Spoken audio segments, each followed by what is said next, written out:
A. Criminal justice.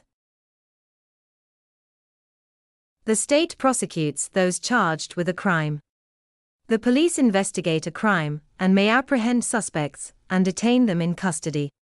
If the police decide an offender should be prosecuted, a file on the case is sent to the Crown Prosecution Service, CPS, the National Prosecution Service for England and Wales.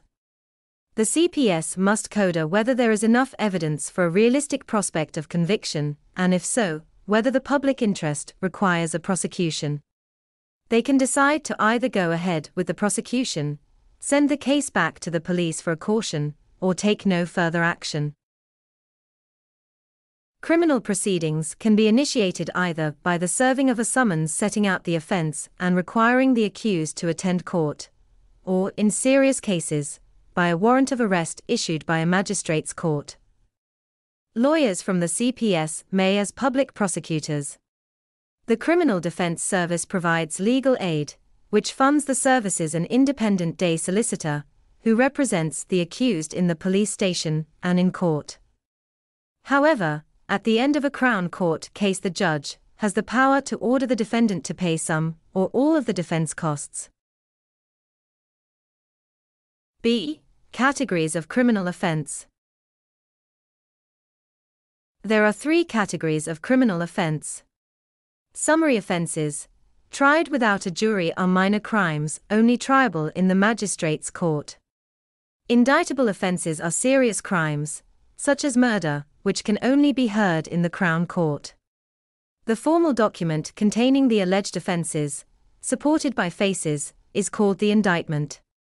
A case which can be heard in either the magistrate's court or the Crown Court, such as theft or burglary, is triable either way. If the defendant pleads guilty, the magistrate's court can either proceed to sentence or commit to the Crown Court for sentence, where more severe PIs are available. If there is a not guilty plea, the CON can decide the mode of trial.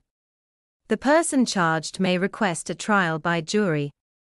If granted, such trials take place in the Crown Court. Note: indictable offences are also known as notifiable offences in the UK. C. Criminal court proceedings.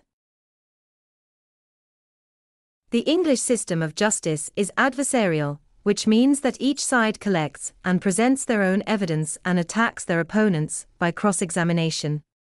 In a criminal trial, the burden of proof is on the prosecution to prove beyond reasonable doubt that the accused is guilty.